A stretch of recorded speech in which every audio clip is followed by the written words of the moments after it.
Hello, and welcome to the second episode in the Magicavoxel introduction. An introduction to voxel modeling in this great open source tool for 3D graphics. Um, on the second episode, we're going to be looking more deeply into the interface, especially looking at the tools for attaching, erasing, and painting. So I'm here in Magicavoxel. I'm just starting from, as I would start from scratch. And typically the first thing I would do is actually to delete the default box and to make so that my edges, my grid, my frame, and my shadows are visible. Edges is not something that I would always keep visible, but I'll start with that for this demo. Um, And then I will start looking at all of the possible editing tools. So I'm just going to open up rotation, flip, loop, scale, shear, rotate, repeat, mirror, diagonal, shape, and modify. Also, because I'm starting a new project, a good thing to do always in the beginning is to save as. So I can save as through this button over here. I can also use a Shift Command S to save as. And I'll be saving it in the Vox folder, and I created a folder just for my own stuff. And I'm going to save this in there. All right. Now, if I look into my project management panel here, if I twirl my own folder, I can see that I have this demo project now in there. All right. So what else can I do? Well, as I keep working on this, always keep saving. So I can hit Command S, or I can hit the save button right here on the top right. Navigation. So to navigate this interface, I was mentioning before that I'm using a trackpad, and I use two fingers, index and middle, and then I click and hold with both of them, and then I kind of I just move it around. I drag it around on the trackpad. I can also use this gizmo at the bottom, which shows me the cube. So I can click and drag on those faces, and I can kind of navigate the workspace that way. One thing I didn't mention before is zooming. So also with two fingers, I can slide up or slide down to zoom out and zoom in. One thing I mentioned too is to pan the camera around using the spacebar. So I hold the spacebar, and with a single finger on this trackpad, I can pan. I can also use keyboards. A rotates this way, D rotates the other way, W is zoom in, and S is zoom out. So this is just another way. It's a little bit slower, so maybe if you want to do something more subtle, you can use the keyboard too. Okay, now looking at the camera itself, by default, we start with a perspective camera, which means that I'm working in this workspace. Basically, whatever I create here will look like, at something that is being represented through a perspective, which means that there's a vanishing point somewhere. And also means that I can navigate by using the trackpad system that I just mentioned and the AWSD system that I just mentioned. And I'm basically moving the work area itself. Uh, Free is very similar. I still have a vanishing point, but if I move around now, let's see, it's a little bit different. It's as if I actually was in a virtual reality environment here, and I look up and down, and it changes my field of vision based on the interactions I have with the trackpad in my case, or the interactions I have with the keyboard as well. If I was using a three-button mouse, I would have a similar result as well. So it just changes the perspective of the viewport in this case. Um, we also have orthogonal camera, and we also have ISO camera. Well, ortho and ISO, they are similar in the sense that there is no vanishing point here, so it's not like a more realistic perspective. The orthogonal allows me to do all of these movements that I was showing before, so I can orbit around the object using a trackpad or mouse. But the isometric, it's more fixed, so I can only kind of rotate it around, but never doing the full orbiting. So it's more fixed. So it keeps that isometric look to it. Okay, so let's start building something so we can start looking at the brushes here. And we have three main modes, which is attach, erase, and paint. So we're going to look at them. And for each of those modes, we have different tools. So I'm going to start attaching something here to my scene. I'm going to go back to perspective. One thing that I can do too is to center my camera. So there's a button to center. So I'm going to center that, move this way a little bit, and something like that. I think that's pretty good. So I'm going to start attaching using the box mode. The box mode allows me to paint voxels always as like rectangular areas or boxes. So I'm going to paint using, let's say I'm going to use this blue color here, and I'm going to paint, remove this a little bit, a small uh, box area here, another small box area here, and another one right there. Um, and I'm going to be extruding this up using attach, but changing to the face mode. The face mode allows me to add uh, based on geometry. So if I have a face with four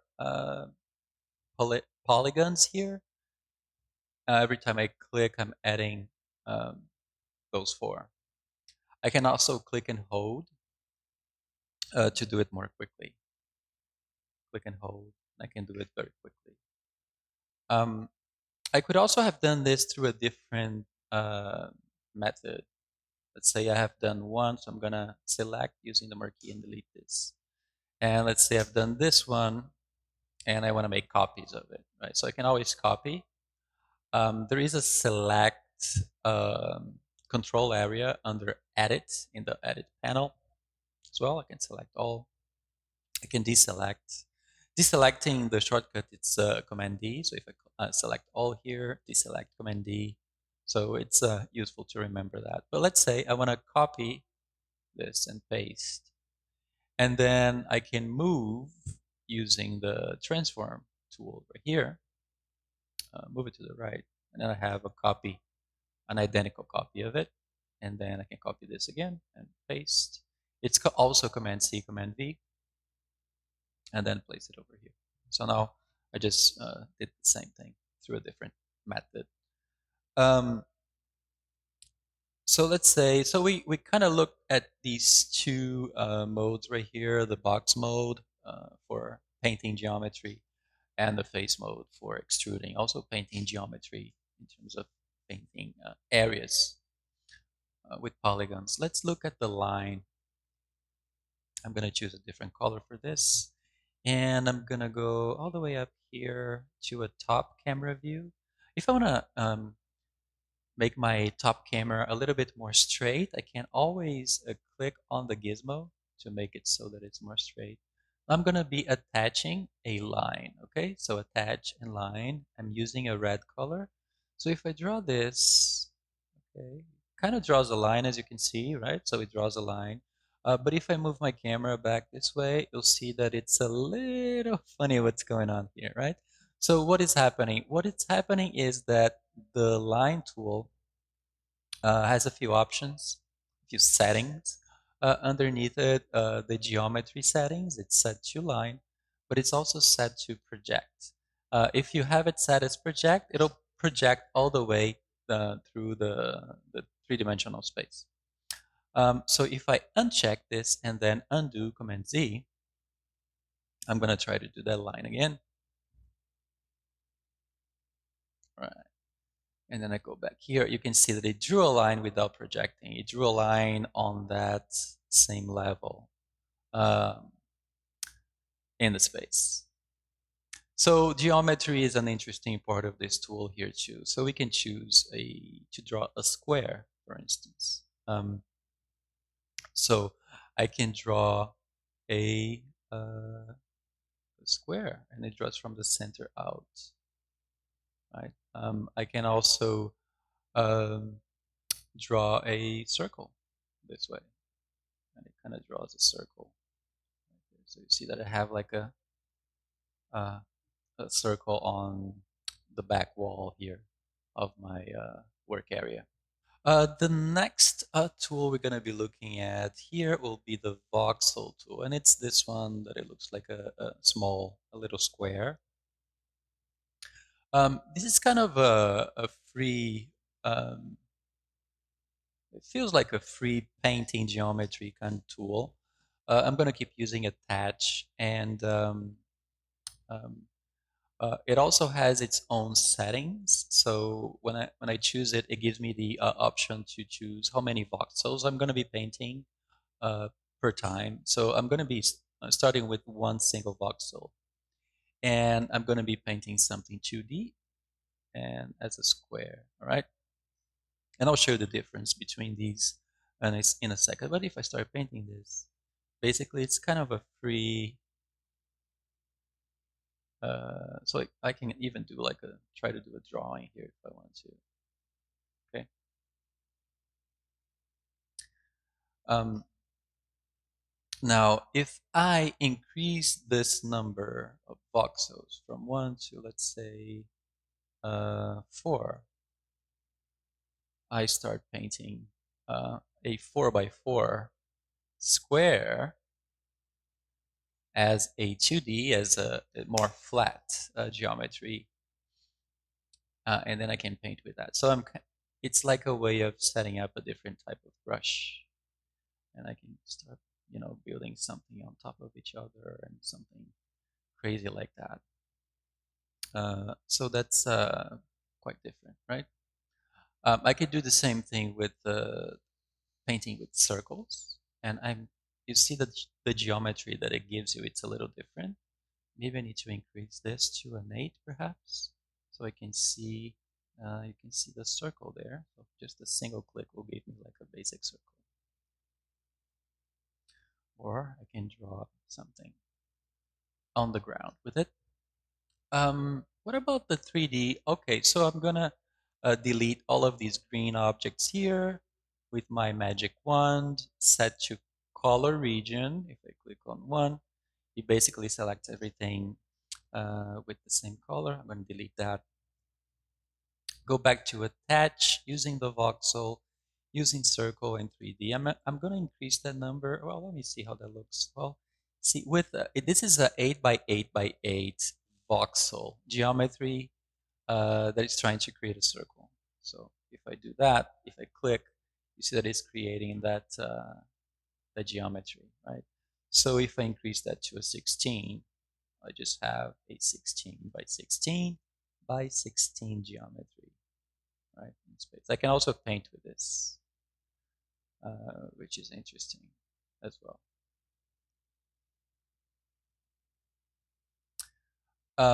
And I can also do cubes. Yeah, it's a large cube.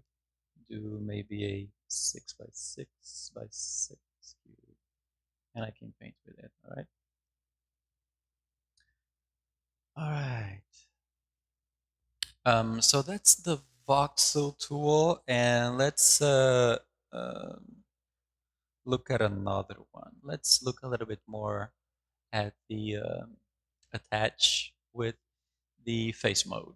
Um, so as I was doing before, whatever I click with the face mode, it's going to look at that whole face and then start adding um, more voxels to it, right? So if I do it on this sphere here, it might look a little bit more interesting because then I can only extrude that face.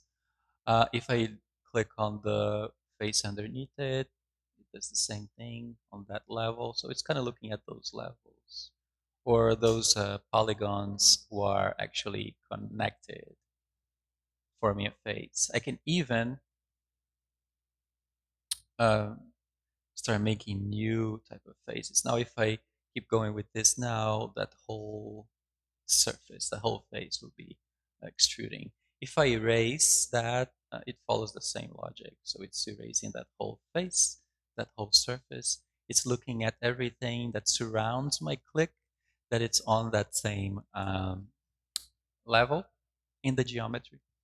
And then I can attach or erase. Now let's look at the transform tools a little bit more. So I was mentioning that we can select by choosing the tool itself, or under edit select all and these commands. But using the tool, we often start with the marquee tool. So I can select something by drawing a marquee. But what we're doing here is it draws a marquee right in front of your view, which is basically a camera view. And then it selects everything, whatever is in front, behind, really whatever is within that marquee becomes selected. So now I'm kind of selecting a bunch of different elements here. And if I move them, I'm actually moving all of that bunch, right? Um, it might be useful to get into these more straight camera views to work with the marquee. This way we can be a little bit more precise with the type of selection we want to make. Now we just need to hover with the marquee on a, a voxel to select it. I don't need to um, cover the whole thing. What I mean is if I draw a marquee over here but don't cover that whole circle, uh, I already have it because I did it enough so that it touches the last line of voxels. The other possible selection tool is the brush. And this is, as other brushes, I also can think in terms of using these top modes here. So I can use a brush that selects based on faces. So I'm basically selecting that whole face on this object. I think this object is interesting for this example. So I'm gonna undo or deselect. And then you see I have the brush and I have face selected. So I'm getting just that face. Now, if I try to get this over, you see I'm getting that face over here, right? So this is something to keep in mind. If I want to select based on, just did a crazy orbit. If I want to select based on drawing boxes using the brush, I can. So I can brush boxes. So I'm basically selecting that box area. Okay, let me see if I can get this to, let me zoom out, and then maybe it's moving on that direction. If we can do this, move it up, and then over here, and then down, right? So also select using the voxel mode, which is a little bit more free. But remember that the voxel has its own settings. And right now I have it set to 6 by 6. And so I'll bring it back to 1, 2D, so it's very flat. And then I can do like a freehand selection. Go to freehand selection over here on this, and I'll bring it up so you can see what's been selected. And moved in this case. Well, moving means transforming. I've been moving things around to show you these selections, what they do. Typically, normally when we select something, we want to move it, we want to copy it, we want to do something with it, right? And the transform tool for moving. It's right next to the brush selection or the selection uh, tool. And it also has different modes. The first one is the one I'm using here, and basically it allows me to, I'm going to use the marquee, and then let's say I'm going to move this cube. It allows me to just click and drag. So depending on where my camera is, I'll be able to move it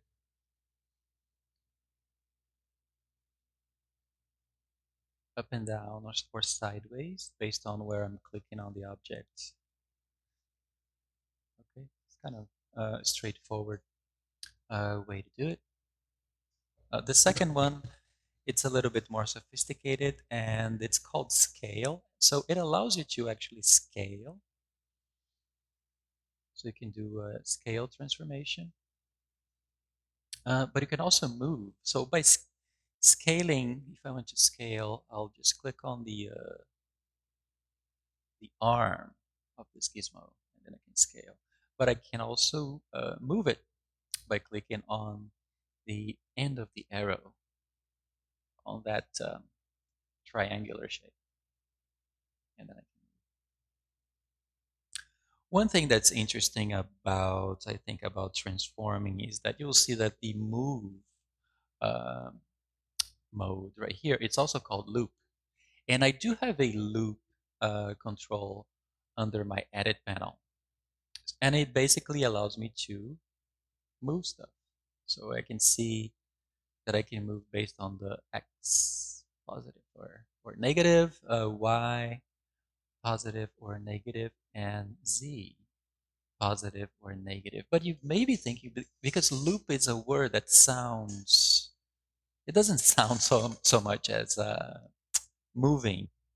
So what happens? Let's say I'm going to keep moving in this direction, and there's going to reach a point in which is going over the limits of my work area. But see, once that happens, it starts to appear on the other side. So it's actually looping that object as if I could basically keep moving this in a infinite motion, I guess, and it keeps going back and forth along those axes. So it actually loops the object back into the scene. And this same thing would happen if I just use the first tool there. It loops, right? So it is called also a loop mode. It allows you to loop the objects. The next one is the rotate. So for the rotate, actually, I'm gonna select something different. Hold on. Let me, actually, I think I'm gonna select this guy here. That's gonna be interesting. So I'm gonna be rotating this. So transform and rotate. So basically you have these rings that allow you to rotate. And because you're rotating voxels, it's always kind of funny to look at what it does, right? I can rotate in this direction. I can rotate in the Z, the Y, and the X direction by using the gizmo. Um, the last one is the wrap and crop, which is also kind of an interesting name, I think. So it allows me to create repetitions. So if I wrap around this shape, if I extend this, I create copies of that. So it creates kind of a, it's an effect that I would, I guess I would call this cloning.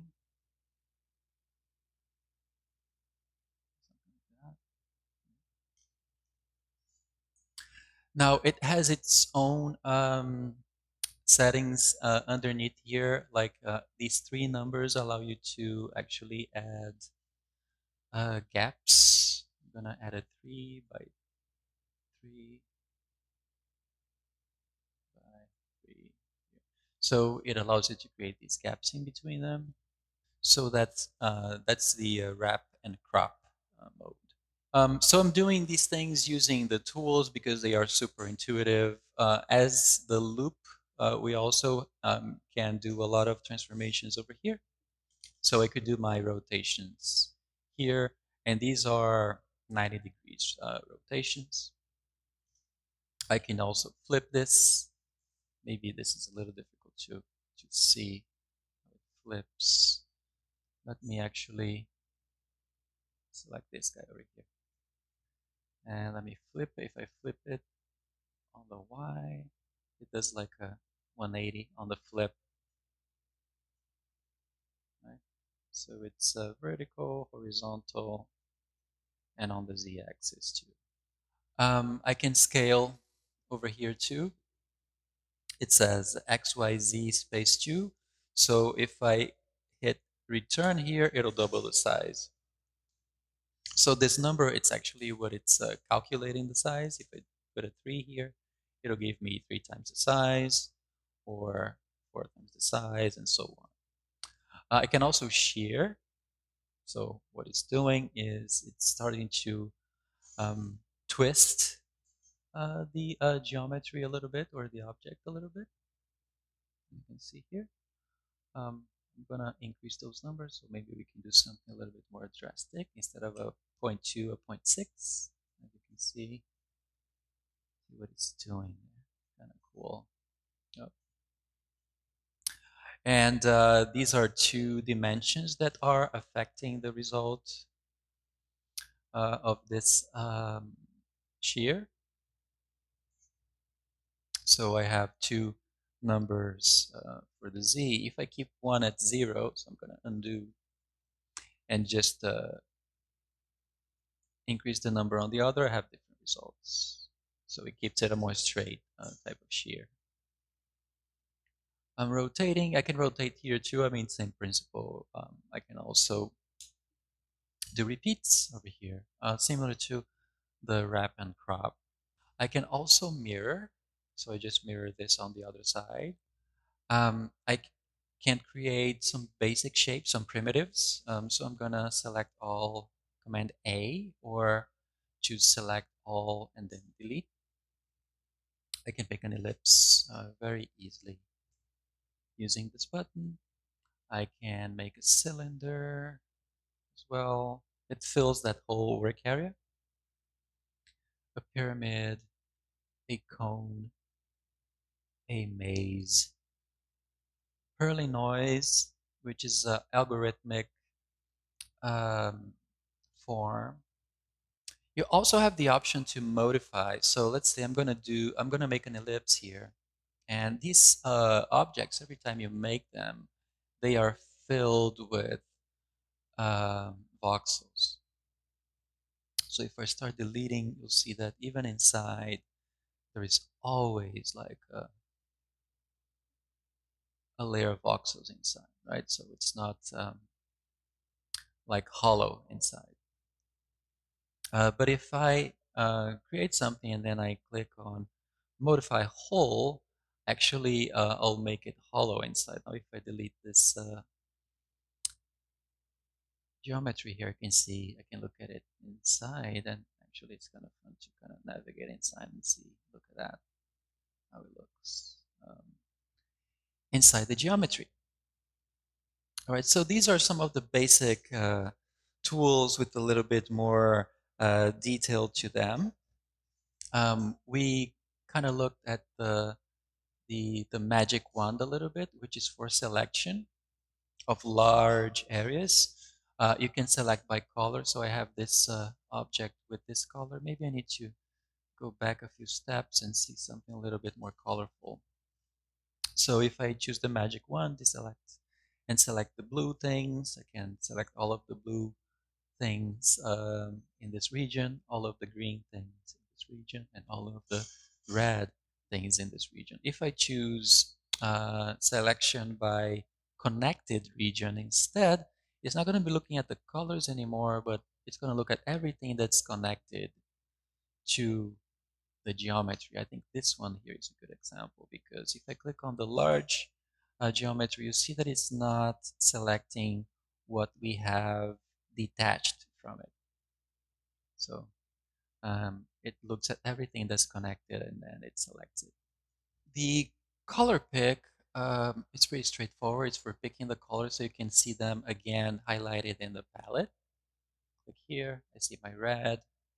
I click here, I see my blue. So it's a easy way to find the colors. You can also do the same thing by control clicking on the color directly. So it's a shortcut. Control click here, I see the red. Control click here, I see the green.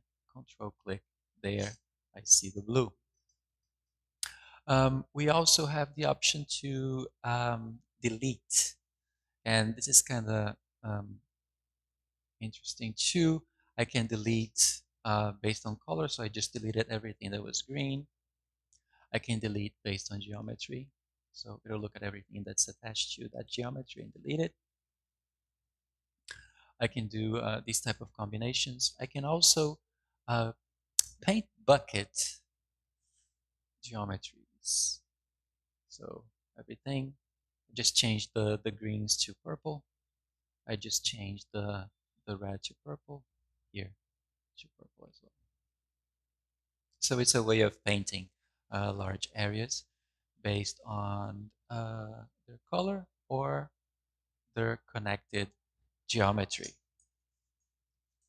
Okay, so this is the second episode in our Introduction to Magicavoxel series. We were looking at a lot of the brush tools and some of the editing tools and some of the navigation of the interface. On the next episode, we're going to be looking at color palette a little bit more. So I'll see you there. Thank you.